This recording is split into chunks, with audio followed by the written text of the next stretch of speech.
Ever get that feeling like you're staring up at a mountain of research?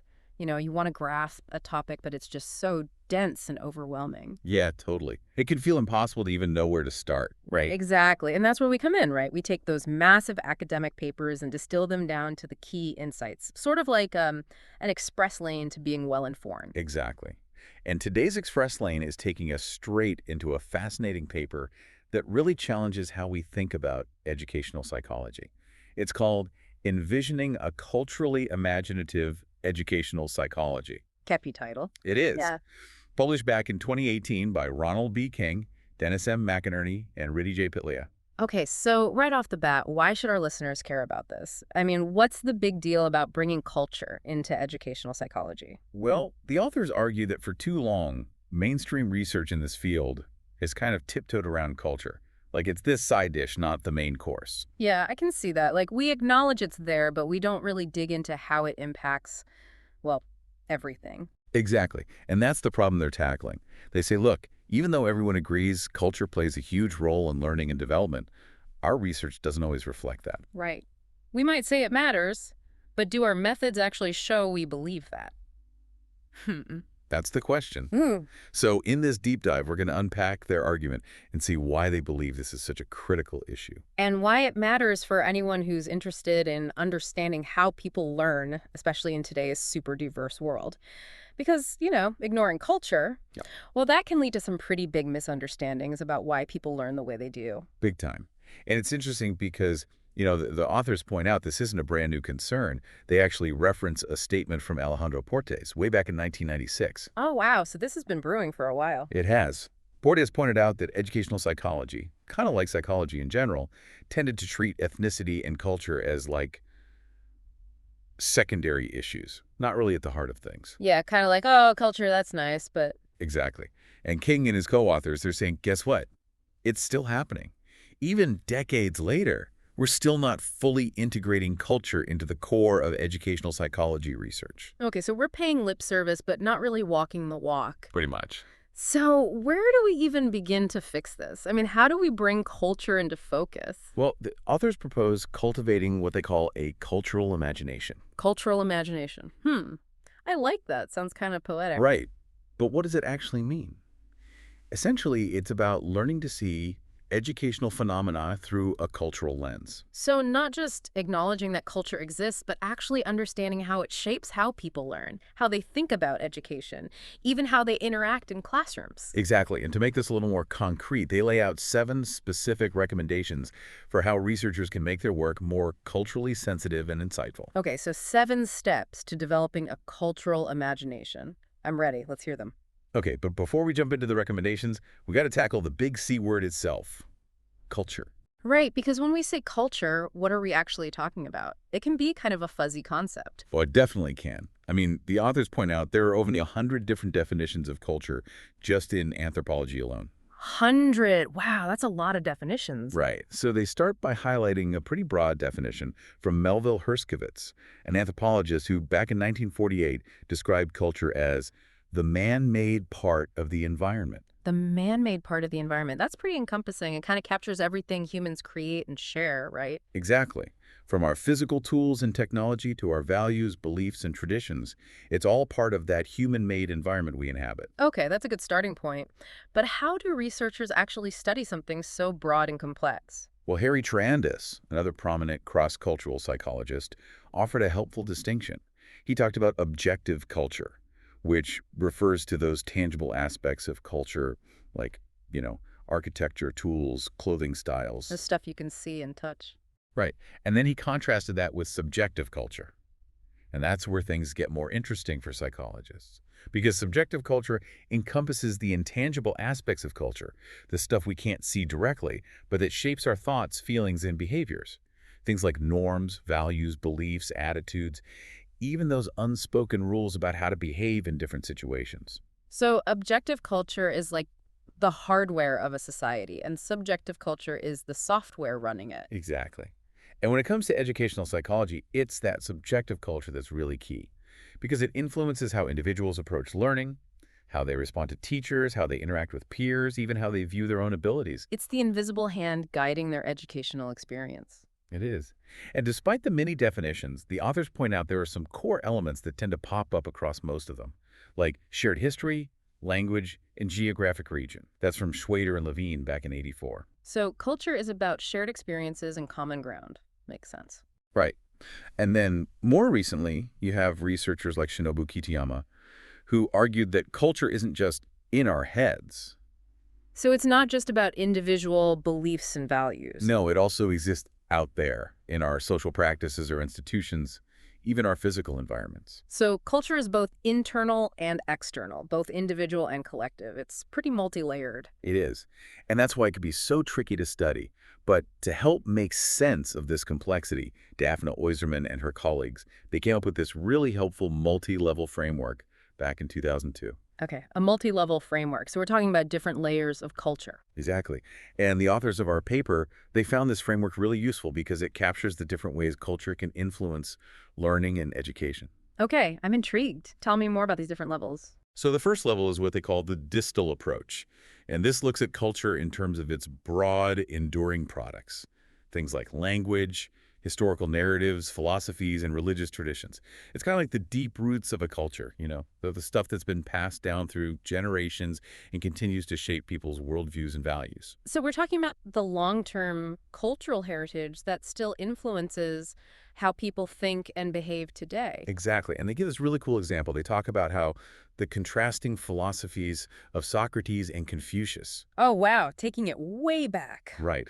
They highlight how those philosophies, one emphasizing questioning and doubt, the other emphasizing effort and respect for authority, still influence the learning approaches of students from Western and Chinese cultural backgrounds today. That's fascinating. So these ancient ideas, they're still shaping modern learning behaviors. They are. And that's just one example of how this distal level of culture can play out. Okay, so that's level one, the big picture historical stuff. What's the next level? The next level zooms in a bit. It's what they call the individual level approach. And this focuses on how culture gets internalized by individuals, how it becomes part of their personal values, attitudes, and beliefs. Right, because we each internalize our culture in slightly different ways. It's not just a one-to-one mapping. Exactly. So at this level, researchers might measure things like how individualistic or collectivistic someone is, how much they prioritize their own goals versus the goals of the group. Or they might look at other individual-level cultural orientations and then examine how those relate to academic outcomes. So how my personal cultural values, the ones I've really taken to heart, how those impact my educational experience. Precisely. They give a couple of examples, like there was a study by Liam and colleagues, and they found that students who really valued achievement, like personal achievement, they tended to focus more on performance goals. So it's about proving themselves, getting the best grades, that kind of thing. Right. Whereas students who valued self-direction, well, those students were more likely to actually achieve academically. Interesting. So it's not just about wanting to achieve, it's about how you define and pursue achievement. Exactly. And on the flip side, they found that valuing security and conformity, well, that was actually linked to lower academic achievement. So maybe those students were more focused on fitting in and not rocking the boat, which might not always lead to academic success. It could be. And then another example they highlight is Luo's work, which looked at self-control. Self-control. Remind me what that is again? Sure, it's basically how you see yourself in relation to others. Do you see yourself as a separate individual or more as part of an interconnected web of relationships? Okay, right. So Luo's research found that folks with a more independent sense of self, they tended to have stronger math self-concepts. So they felt more confident in their math abilities. Yeah, but those with a more interdependent self-view, they reported more math anxiety. Wow. So how we see ourselves in relation to others, that can actually impact our feelings and performance in specific subjects. That's pretty powerful. It is, and it shows how these individual-level cultural orientations, they're not just abstract ideas, they have real-world consequences. Okay, so that's level two. What's next? All right, level 3 takes us a step closer to our everyday experiences. It's the proximal approach. And this looks at those cultural institutions and systems that surround us. Things like parenting styles, educational structures, legal frameworks, all those everyday systems that can shape how we learn and develop. So it's not just about my personal values, it's also about the cultural systems I'm embedded in. Exactly. They give the example of any and colleagues study, Right. which compared Chinese and European American parents' responses to their kids' academic performance. Mhm. And get this, Chinese parents, they were way more likely to emphasize their kids' failures. Really. More than praising their successes. Yeah, and less likely to praise successes compared to American parents. Wow, that's a pretty stark difference. It is. And those different parenting approaches, they're rooted in those deep-seated cultural values around effort and achievement. And those values, they could end up shaping how kids respond to both success and failure in their learning. So, something that seems like a very personal interaction, like a parent talking to their child about their grades, even that's influenced by broader cultural patterns. Exactly. It's all connected. Okay, that's level 3. What's next? All right, level 4 brings us right into the classroom. It's the situated approach. And this focuses on the specific everyday situations individuals encounter. Those everyday interactions and expectations that can vary so much across cultures. So, we're talking about the cultural micro moments that make up our learning experiences. Precisely. And they highlight how those micro moments, they can really impact our thoughts, feelings, and behaviors in learning settings. For example, there's evidence suggesting that teachers in some East Asian cultures, they might place a stronger emphasis on effort, on the role of effort in learning. So, it's about how hard you work, not just your natural ability. Right. And on the flip side, teachers in more Western cultures, they might focus more on innate ability, on talent. So, it's more about you're either good at this or you're not. Yeah, which can create very different mindsets for students. And those subtle differences in emphasis, they can shape how students explain their own successes and failures. Do they attribute it to hard work or to something innate? Right. And that can impact their motivation and their sense of self-efficacy. Absolutely. Okay, so that's level 4. We're almost there, right? What's the final level of this framework? The final, and maybe most interesting level, is what they call culture as subjective construal. And this really gets at the heart of how individuals within different cultural contexts actually make sense of their experiences. So it's not just about the objective situation, it's about how I interpret and give meaning to that situation based on my cultural background. Exactly. And researchers at this level, they often use cultural priming techniques. Right, priming. We've talked about that before. We have. And in this context, it's about subtly activating certain cultural ideas or values in an experimental setting.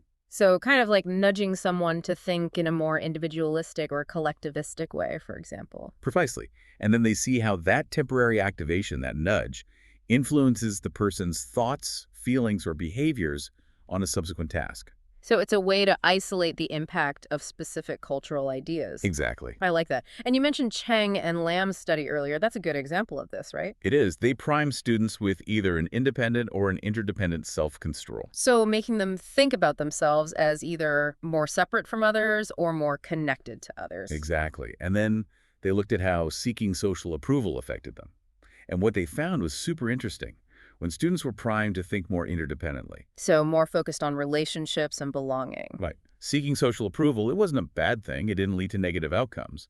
But when they were primed to think more independently, seeking approval actually was associated with negative outcomes. Wow, that's a really stark contrast. It is. And it shows how even something like seeking approval, which seems pretty universal, well, its impact can really depend on the cultural context and how individuals are interpreting that behavior. That's a great example of how culture shapes not just what we do, but also how we think and feel about what we do. It is. And I think, all these different levels, they really paint a picture of how complex and multifaceted culture is and why the authors argue that we need this cultural imagination. Okay, so we've explored what culture is and these different layers of influence, but, back to that cultural imagination. What exactly does that entail? It sounds like more than just knowing about cultural differences. You're absolutely right. It's deeper than that. They emphasize that cultural imagination, it's not some new theory, it's not a specific set of techniques. So it's not a checklist you can tick off. No, it's more like a way of being, a way of seeing the world. They actually describe it as a quality of mind, borrowing that phrase from the sociologist C. Wright Mills. Okay, a quality of mind. I like that. It sounds more like a disposition, a habit of thinking. Right. And essentially, it's about developing this constant awareness of how cultural forces are shaping human behavior, both our own behavior and the behavior of others, and also recognizing that, hey, our behaviors are, in turn, shaping culture. It's this reciprocal relationship. Exactly. It's about cultivating a sensitivity to the fact that culture is always there, in the background, influencing everything. So it's about actively moving beyond our own individualistic or perhaps Western-centric viewpoints and really trying to see the world through other cultural lenses. Precisely. Okay, so that's the goal, to develop this cultural imagination. But how do we know if we're actually doing that at educational psychology? Like, how do we assess the state of the field?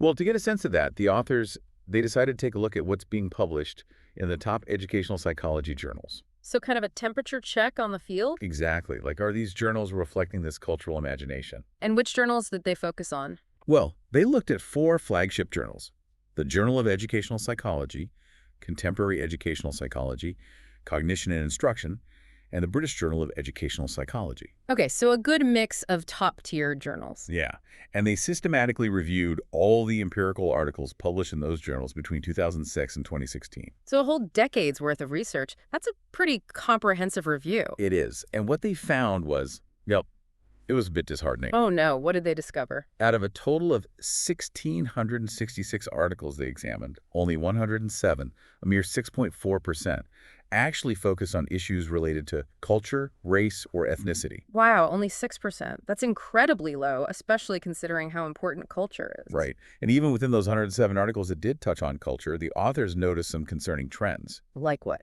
Well, first, most of the studies relied on samples that were predominantly from Western cultural backgrounds. So we're still stuck in that weird bubble. Pretty much. Hmm. And second, the vast majority of those studies used what's called an etiquette approach. Okay, etic.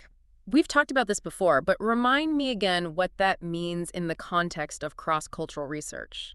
Right. So in cross-cultural psychology, an etic approach is basically when the researcher is coming from outside the culture they're studying. And they typically use theories and methods that were developed in their own cultural context, often Western, to examine the other culture. So it's like imposing our own cultural frameworks onto another culture without really considering how those frameworks might fit or not fit. Exactly. And it's contrasted with the emic approach, which is about trying to understand things from within the culture itself. Like what are their own theories, concepts, and practices. So etic is looking from the outside in, emic is looking from the inside out. Perfect. And the authors found that very few studies in their review actually adopted that emic insider perspective. So the big picture is, we're not doing a great job of incorporating culture into educational psychology research. We're still mostly focused on Western populations, and we're still mostly using Western frameworks to try to understand everyone. That's the takeaway. And that really underscores the need for this cultural imagination they're talking about. Okay, so we've got the diagnosis. Now, how do we get better? That's where the 7 recommendations come in, right? Exactly. And the first one focuses on equivalence. Equivalence. Okay, so what does that mean in this context? Well, it starts with this question. When we compare scores or responses across different cultural groups, are we really measuring the same thing? That's a good question because, just because 2 people score the same on a test doesn't necessarily mean they've achieved the same level of understanding or have the same underlying skills, right? Especially from different cultural backgrounds. Exactly. The authors point out that just having a translated version of a survey or a test, well, that doesn't automatically guarantee that people from different cultures are interpreting the questions in the same way or that the scores mean the same thing. So translating the words isn't enough. Right. The authors emphasize 2 key types of equivalence. First, there's linguistic equivalence, which is, making sure the words actually have the same meaning across different languages. Okay, that one seems pretty straightforward. Just translate it carefully, right? Well, it's a bit more nuanced than that. Yeah. The best practice is to use what's called back translation. Back translation. Okay, tell me more about that. So let's say you're translating a questionnaire from English to Spanish. You have one group of bilingual folks translated from English to Spanish. Then a completely different group, also bilingual, translates that Spanish version back into English. So you go English, Spanish, English. Exactly. And then you compare that back-translated English version to the original English version. And that helps you spot any discrepancies, like maybe a word in Spanish doesn't quite capture the same nuance as the English word, or maybe there's some cultural idiom that got lost in translation. That's really clever. It's like a safety check to make sure the meaning is truly preserved. It is. And the International Test Commission, they actually have detailed guidelines on how to do this properly. So it's a well-established technique. Okay, so that's linguistic equivalence. What's the other type? The other one is metric equivalence. And this is about making sure the psychometric properties of a measurement tool are the same across cultures. Psychometric properties. That sounds a bit technical. Break that down for me. Sure. So psychometric properties refer to things like how well the individual items on a questionnaire hang together, how well they measure the underlying construct you're interested in. Like, let's say you're measuring motivation. You want to make sure that all the items on your motivation questionnaire are actually tapping into the same concept of motivation and that they're doing so consistently across different cultural groups. So it's about making sure your measurement tool is reliable and valid across cultures. Exactly. And they highlight how we often make assumptions in cross-cultural research, like assuming that the amount of measurement error is similar across groups, or that the observed scores on a questionnaire relate to the true underlying construct in the same way across cultures. But those assumptions, they might not always hold true. Right, so even if the words mean the same thing after translation, the scale itself might be functioning differently for people from different cultural backgrounds. Exactly. And to really assess metric equivalence, researchers often use what's called invariance testing. Invariance testing. Okay, I'm sensing a theme here. Rigorous translation, rigorous measurement. Absolutely, you got to be thorough. And in variance testing, it involves using statistical techniques to examine the underlying structure of a measurement tool across different groups. So making sure the items are hanging together in the same way, that the relationships between the items and the overall construct are consistent across cultures. Exactly. And they point out that, you don't always need perfect invariance across every single item. Sometimes partial invariance is enough. So there's some flexibility there. There is. But the point is, you got to check. You can't just assume that your measurement tool is working the same way for everyone. And what did their review reveal about how often researchers were actually testing for this metric equivalence? Well, not as often as they should be. They found a significant number of studies that compared average scores across different cultural groups without actually establishing whether metric equivalence held. So they were comparing apples and oranges, potentially. Essentially. But the good news is they did see a trend towards more and more studies explicitly using invariance testing in recent years. Okay, so there's growing awareness of this issue, at least. There is, which is encouraging. Okay, so recommendation 1. Be rigorous about equivalence, both linguistic and metric. What's the second recommendation? Recommendation 2 is to use more than just self-reports. Self-reports. Okay. The bread and butter of psychology research. What's the issue with those in cross-cultural work? Well, the authors point out that there's this heavy reliance on self-report questionnaires in psychology. They even quote Baumeister, who jokingly called psychology the science of self-reports and finger movements. Haha. Okay, I see the point. But why are self-reports particularly problematic when we're looking at culture? Because of something called the reference group effect. Reference group effect. Explain that one to me. So the basic idea is that when we answer questions about ourselves, we're not doing it in a vacuum. We're always implicitly comparing ourselves to others. To our peers, our family, our social groups? Exactly, our reference groups. But the thing is, those reference groups, they can be very different across cultures. Right. So what's considered highly motivated in one culture might be considered average in another culture where everyone's super driven. Precisely. So two people from different cultures could give the same answer on a self-report questionnaire. Like, they both say they're 7 out of 10 motivated. Right. But their actual level of motivation, their behavior, their effort, that could be completely different because they're comparing themselves to different reference groups. So the meaning behind the number is different. Exactly. And that's the reference group effect. They give a good example of this with English language learners. They do. They talk about Niehaus and Adelson's research, which looked at the self-concept of ELLs from different language backgrounds. And they found that, get this, the Spanish-speaking ELLs, they actually reported the highest levels of academic self-concept. So they felt really good about their abilities. Yeah, but their academic achievement was often lower compared to other groups. Interesting. So their self-perceptions didn't match up with their actual performance. Right, which suggests that their self-reports might have been influenced by different reference groups or different cultural norms around self-evaluation. So self-reports, they can be misleading, especially in cross-cultural work. What's the alternative? Well, the authors recommend using a wider range of methods. Like, they suggest using forced choice questionnaires, where you have to pick between two options, rather than rating yourself on a scale.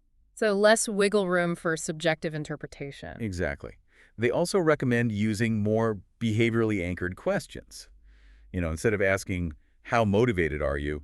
Ask, How many hours did you spend studying this week? More concrete, observable behaviors. Right. And then they also advocate for incorporating implicit measures. Implicit measures, those are the ones that tap into unconscious attitudes and biases, right? Exactly. They bypass those conscious self-presentation biases that can creep into self-reports.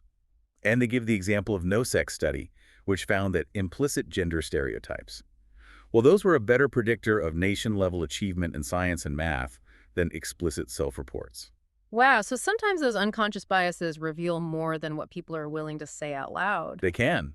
And then, of course, there's the power of behavioral observation. Right, actually observing what people do in learning settings. Exactly. And they highlight how observation has this advantage of not relying on people's own interpretations of their behavior or their culture. It's more objective. It is. They cite Stigler and Perry's classic work comparing math classrooms in the US, Taiwan, and Japan. They found big differences in how teachers explained concepts, how much time students spent on different activities, even how much time students were actually on task versus off task. So an outsider perspective can reveal things that people within the culture might not even notice. Exactly. Okay, so methodological diversity. Don't just rely on self-reports. What's recommendation number 3? Recommendation 3 is to consider the multi-level structure of the data. Okay, multi-level structure. What does that mean? It means recognizing that in cross-cultural research, our data is often nested. Nested. Like Russian dolls. Kinda. So you have individual students nested within their cultural groups. Right. And those groups could be based on nationality, ethnicity, region, or other shared cultural characteristics. So it's like layers of context. Exactly. And the problem is, if we ignore that nested structure in our statistical analyses, we can end up with misleading conclusions. So we can't just treat everyone as independent data points. No, because individuals from the same cultural group, they're likely to be more similar to each other than they are to individuals from different cultural groups. They share a common context. Right. And that shared context, it needs to be accounted for statistically. So what's the solution? They recommend using techniques that are specifically designed for analyzing nested data. Things like multi-level modeling. Multi-level modeling. Okay, so it's a way to account for those different layers of influence. Exactly. And they give a great example. They talk about Seaton's work on the big fish, little pond effect. Ah, yes. The idea that a bright student in a low-achieving school might have a higher academic self-concept than an equally bright student in a high-achieving school. Exactly. So Seaton and colleagues, they used PISA data to test whether that effect held up across different countries. And did it? They actually found evidence for it across a range of individualistic and collectivistic cultures. Interesting. So even though cultures might differ in how they value achievement and competition, that basic psychological principle still seemed to hold true across different contexts. It did. And the key point is that they were able to analyze this effect both at the individual student level and at the country level. So they were able to see how both individual differences and country-level factors were contributing to the effect. Precisely. And that's the power of multi-level modeling. Okay, so recommendation 3. Use the right statistical tools to account for the nested nature of cross-cultural data. Makes sense. What's next? All right, recommendation 4 is to identify and unpack the sources of cross-cultural variability. So moving beyond just observing that cultures are different and actually trying to figure out why they're different. Exactly. They caution against those oversimplified comparisons we often make, like those broad East-West dichotomies. Right? Like Westerners are individualistic, Easterners are collectivistic, those kinds of generalizations. Yeah, because those generalizations, they rarely tell the whole story. And they also warn against making assumptions about entire ethnic groups. Because cultures are diverse, even within those broad categories. Exactly. So they advocate for what Matsumoto and you call the unpackaging approach. Unpackaging, so like peeling back the layers of the onion. Perfect analogy. Yeah. It's about measuring the specific cultural variables that you think might be driving those cross-cultural differences. So instead of just saying culture A is different from culture B, you actually try to pinpoint which cultural values, beliefs, or practices might be contributing to those differences. Exactly. They give the example of individualism and collectivism. Let's say you find that students from one culture are more competitive than students from another culture. Well, you can't just assume that that's because of individualism, collectivism. You'd have to actually measure those dimensions in both groups and see if they actually explain the difference in competitiveness. Exactly. And luckily, there's been decades of research on cross-cultural differences that has identified some key dimensions we can look at. Okay, like